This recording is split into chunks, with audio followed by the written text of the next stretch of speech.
Hey guys, it's Tony with Backwoods Biker Magazine and Wood Tramp Outdoors. I'm excited to talk to you today about a knife you've been asking about. You saw it a few weeks ago. It is the LT Wright Illuminous 5. Hang tight. I'll be right back to talk about this.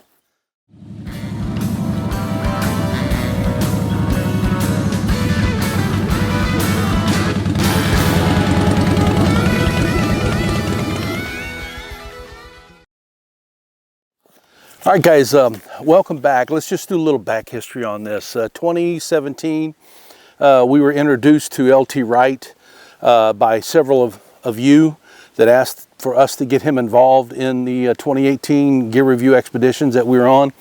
And he submitted to us the Genesis Scandi. And the Genesis Scandi, out of all the knives we saw that year, it was awarded the Backwoods Biker Knife of the Year. And you know, it is not a huge big knife, as you've seen. You know, we'll show it up here on this video, but it's much smaller than what I have in my hand here. But it was a great knife. It's not only a bushcraft knife, but it does everything from perform well in a hunting scenario, in a survival scenario, bushcrafting, you know, the whole shooting match. And it's because of the fact that LT designed that knife based upon the Kephart platform. You know, a lot of guys have done that because of success. You know, Horace Kephart, everybody knows he's legendary, you know, and you know, he had that knife and he was very successful, and he promoted that knife. As a matter of fact, others during his tenure here on Earth had him explain that knife, and they produced it. So it's been a great platform, and many people over the years, especially now, are repeating that platform with success. But we were asked about the Illuminous 5, and we'd never seen anything like that, you know, from LT. We were wanting to do knives that were at least 5 inches, between 5 and 6 inches. For me, once you get beyond that 5-inch length on a blade, you know, now you're going to really limit yourself as to what that knife can do. That's just the bare bones about it, because, you know, you always hear you can do with a big knife what you can do with a little knife, but you can never do with a little knife the same things you do with a big knife. You know, and I'm going to tell you, just like everything else in life, there is an exception to every rule. All right, so we're looking at knives that are between 5 and 6 inches this year, and we've come across some really, really nice blades. But this one from LT Wright, I mean, I don't know why I'm surprised. You know, this is the third offering he has sent to us for review and to be a part of a project. And all three of them have been off the shelf. I mean, just superb knives. And this one is no exception. So let me just get down to it first of all, right? The bones of this knife is a CPM 3V steel. It is overall 10 inches from the end of the pommel all the way to the tip, and there is a full 5.5 inch cutting edge on this knife. All right, micarta scales, and of course they are pinned and chemically attached. We've never had any of these move at all on us the way he does this. And not only does he have a lanyard hole, but he has a ferrule inside that lanyard hole, a brass ferrule. Make sure it doesn't rust, stays there forever. You don't have to worry about that.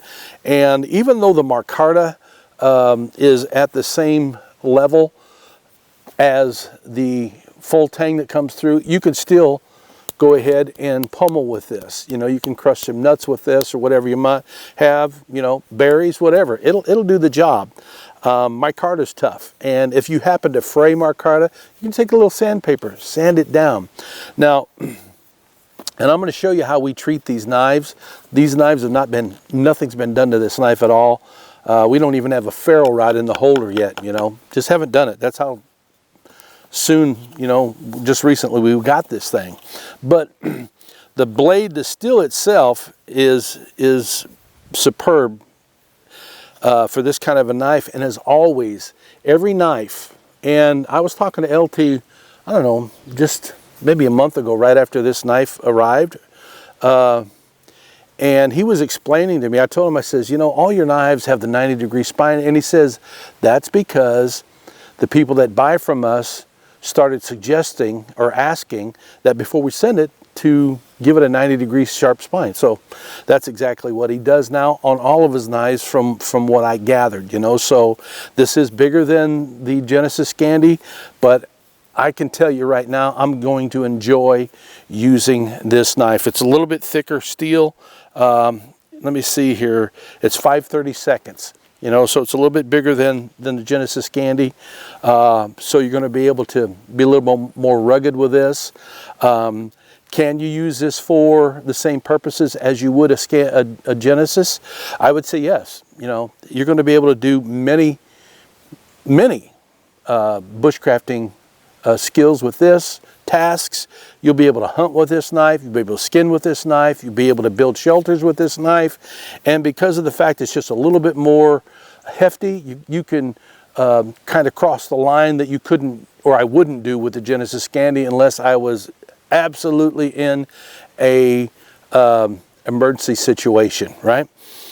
Just like the Genesis Scandi, the Illuminous 5 has a Scandi grind as well, which for me, if you're going to be doing any type of bushcrafting at all, it's a general all-purpose edge that is easy to maintain out in the field. It's very, very sharp. I mean, everything that comes out of him just shaves sharp. I mean, look at that right there. If I'm not careful, I'll just cut right through a layer of my skin, but I'm not only shaving hair off, but I'm shaving a layer of skin too. You can see that. So this is a really sharp knife. Great knife. All right, so what would you treat this with? All right, so traditionally, you know, some people treat it with neat's foot oil. Some people treat it with a mixture of boiled linseed oil and turpentine, a 50-50 mixture, which isn't bad. You know, it's okay. But what we use is our bush butter. And I brought some out today because I knew that we were going to be talking about this. So what we use is bush butter from Wood Tramp Gear. You've heard me talk about this, and you know we were out. We just can't keep it in stock. But you get 2 pads of butter whenever you get this. It comes in this satchel here, but you know, all that's just fluff right now compared to what I'm wanting to show you here. But I'm going to do something here on camera so you can actually see what's happening here, what bush butter does. I'm going to get up close for you here. All right, we're going to take this bush butter and we're just going to put it on this micarta, right? And you don't need a whole lot because this goes a long, long way, right? Look at that. Now, once you have that on there, I'm going to do the sheath as well, right? So just let me put this down for a second. Now that it's here in my hand, keep your hand away from the blade, all right? You see what I'm doing? This is emulsifying. You're heating up the components inside the bush butter, and it drives it down into, we'll call it the pores of the micarta. Micarta is made in layers, you know, a layer of canvas, a layer of resin, a layer of canvas, a layer of resin. And look at that. Look how rich that looks now. And it's protected from the weather. So I've got bush butter on my hands. So what I'll do is I'll just take one swipe. Can you see that? Just one swipe on one side, one swipe on the other side, and then what I like to do is very carefully just spread that out.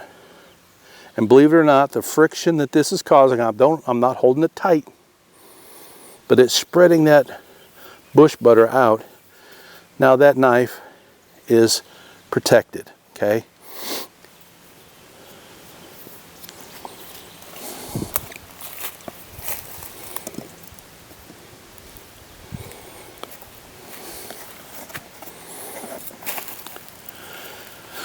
Okay, when you're talking about protecting your leather sheaths, You know, this is our go-to right here, all the time. And you see what I'm doing here? Just putting a very light coat, because just like the blade, once I get this going, what I will do is I will emulsify, and I'm putting it inside the belt loop as well, this dangler. That's what I love about these. You know, these LT Wright sheaths actually are made here in Illinois up north. Man, I wish I could remember the name of the guy that does this company. You know what? I'll make sure that his company gets in on the video here, because he will make sheaths for you. Yeah, he'll just have to forgive me. I've not done any business with him personally, but I've dealt with a couple knife companies. LT's one of them.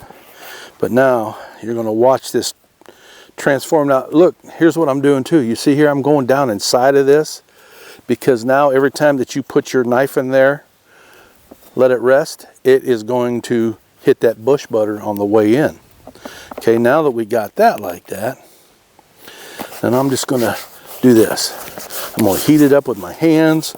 I'm going to drive it down into the pores of the leather, all the string here, you know, the sewing thread, and it is going to allow this sheath to last you a lifetime. All right, I'm going to go down here on the end as well. Just like the end grain of wood, when you're dealing with wood, you want to get all that end grain filled with bush butter. Okay, yeah. All right, so I think that we ought to be able to use this now. And I think we ought to take a look at the LT Wright Illuminous 5 in action.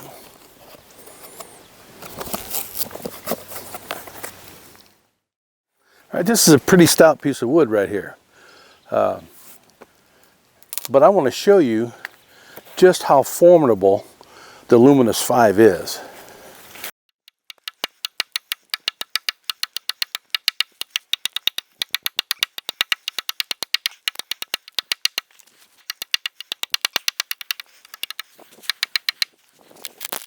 All right, so I mean, that's a 2.5 inch, maybe 3 inches across, and I was right in the knot, man. I mean, right in the knot.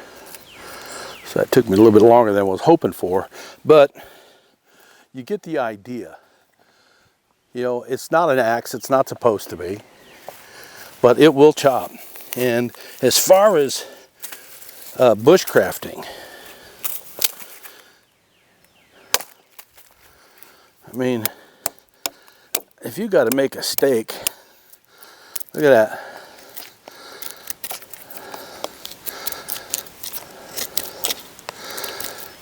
It does the job. Makes quick work of it. That's for sure.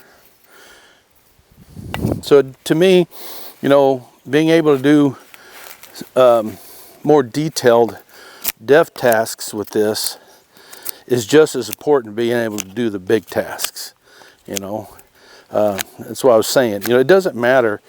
You know, people ask me about, you know, what's my favorite survival knife. And the truth of the matter is, if you're in a survival situation, whatever knife you have is going to become your favorite, right? And I just make sure that the knives that I carry, that they will do the job. That's the main thing, you know, and this one will do the job. And who could I recommend this to? Well, if you are a bushman, a hunter, an outdoorsman, if you are a homesteader, a survivalist, a prepper, and if you are a member of the military, that you're looking for a EDC knife that you can count on, this guy right here, the Illuminous 5 from LT Wright, is a great option for everybody in that demographic. Now, what's the cost on this knife? Complete with the leather sheath, it's $286, which is very, very reasonable for a lifetime knife. You know, so I hope that's answered your questions and satisfied your curiosity. What a great knife. LT, you've done it again. You always impress. And by the way, When you put bush butter on your knife or anything, give it about 15, maybe 30 minutes to rest, and then buff it out. Because if you pick it up like I did, you saw me chopping, a part of that difficulty I was having every time I'd hit that knot, the knife would twist because of the greasy feel. I didn't let it settle in. It's pretty much there now, so appreciate it. Thanks for the question. And looks like I got some visitors over there. Mushroom hunters, it looks like. Maybe I'll do a little bit of that too. So I'm gonna get out of here. You guys, as always, you ride free, you live free, and be safe when you're out in the woods, especially when you're handling an LT Wright Illuminous 5.